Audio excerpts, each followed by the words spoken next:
ചേട്ടാ നമസ്കാരമുണ്ട്. Savitha തേട്ടന്റെ security staff ആണല്ലോ. എന്താ പേരെങ്ങനെയാണ്? എന്റെ പേര് കൃഷ്ണൻ. കൃഷ്ണേട്ടൻ. എത്ര വർഷമായി ചേട്ടാ ഇവിടെ വർക്ക് ചെയ്യുന്നു? ഒരു 40 വർഷമായില്ലേ? ലാലേട്ടന്റെ ഏറ്റവും പുതിയ സിനിമ, അതിനെ കുറിച്ചൊരു വിശേഷം ചോദിക്കാൻ വേണ്ടി വന്നതാണ്. ആയിക്കോട്ടെ. എങ്ങനെയാണ് ഇവിടുത്തെ ഒരു തിക്കും തിരക്കൊക്കെ എങ്ങനെയായിരുന്നു? തുടർന്ന് നല്ല തിരക്കാണ്, ഭയങ്കര തിരക്ക് തന്നെയായിരുന്നു. അതെ. ഈ വണ്ടിയോടെ കൂടുതൽ വന്നു തുടങ്ങിയ പാർക്കിങ്ങിലാണ് ഞാൻ നിൽക്കുന്നത്. ഈ പാർക്കിങ്ങിൽ കാരണം അങ്ങോട്ടും ഇങ്ങോട്ടും തിരിയാൻ പറ്റില്ല, അത്ര തിരക്കാണ്. എങ്ങനെ ഫാമിലി ഒക്കെ ഒരുപാട് അടിച്ചു കയറുന്നുണ്ട്. അതല്ലേ, അടിച്ചു കയറുന്നുണ്ടല്ലേ? നൈറ്റ് ഷോയ്ക്കാണ് ഏറ്റവും കൂടുതൽ ഫസ്റ്റ് സെക്കൻഡിനും അന്യായ തിരക്ക് തന്നെയാണ്. അന്യായ തിരക്ക് തന്നെയാണ്. അപ്പൊ ഇതുപോലൊക്കെ ഒരു തിരക്ക് വന്നൊരു സിനിമ എന്ന് പറയുന്നത് ഏതായിരുന്നു നമുക്ക്? പടം അതല്ലേ?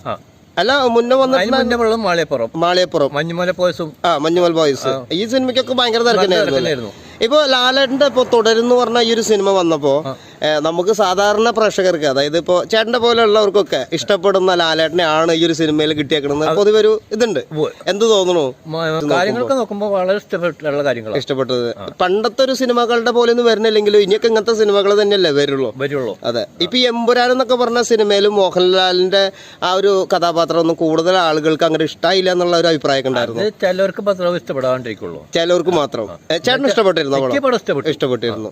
അപ്പൊ നിങ്ങളുടെ പോലെ ഏജ് ഉള്ളവർക്കൊന്നും ഈ പടം അത്ര ദഹിച്ചില്ല എന്നൊക്കെ പറയണ്ടല്ലോ എമ്പുരാനൊക്കെ. അതല്ലേ?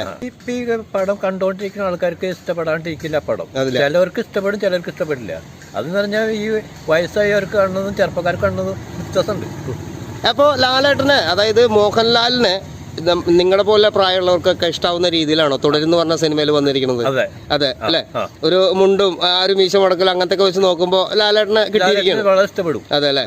ആ ഒരു നരസിംഹം, ആ രാവണപ്രഭു അല്ലെങ്കിൽ ആറാം തമ്പുരാനൊക്കെ ഉള്ള ഒരു ഇത്, നരസിംഹത്തിന്റെ ഭാഗമാണ് ഇപ്പൊ ഈ ട്രെയിനിൽ ഇവിടെ കണ്ടുപിടിക്കുന്നത്. ആ ഒരു ദിക്കും തിരക്കൊക്കെ കഴിഞ്ഞിട്ടാണ് അത്. അതല്ലേ?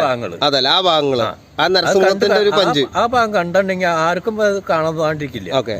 ഈ വെക്കേഷൻ ടൈം ആയിട്ട് എങ്ങനെയാണ്? നല്ലൊരു ഇപ്പൊ ആൾക്കാർ അടിച്ചു കയറുന്നുണ്ട്. ഇപ്പൊ വെക്കേഷൻ ഉള്ളു. ഇപ്പൊ സ്കൂൾ തുറക്കാറായില്ലോ. അതെ. ഇപ്പൊ ജൂണിൽ അല്ലാണ്ട് സ്കൂൾ തുറക്കുമല്ലോ. അതെ. അപ്പൊ അതുവരെയൊക്കെ ഇപ്പൊ അടിച്ചു കയറുന്നു വിചാരിക്കുക. അടിച്ചു കയറുന്ന തന്നെ അല്ലേ? ബുക്കിംഗ് ഒക്കെ കന്യായ ബുക്കിംഗ് തന്നെയാണ് കണ്ടുകൊണ്ടിരിക്കുന്നത്. അപ്പൊ ഇറങ്ങി ആദ്യം ദിവസം തൊട്ടിട്ട് ഇവിടെ തിരക്ക് തന്നെയാണ്, തിക്കും തിരക്ക് തന്നെയാണ്. അതെ അല്ലേ? എങ്ങനെ ചേട്ടൻ തന്നെയാണോ ഒരു സെക്യൂരിറ്റി ആയിട്ടുള്ളത് ഇവിടെ?